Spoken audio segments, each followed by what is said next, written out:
కన్నుల జారిన కన్నీళ్ళు తడిపెను దేవుని పాదాలు.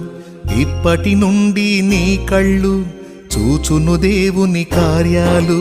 కన్నుల జారిన కన్నీళ్ళు తడిపెను దేవుని పాదాలు. ఇప్పటి నుండి నీ కళ్ళు చూచును దేవుని కార్యాలు. ఉందిలే దీవెనా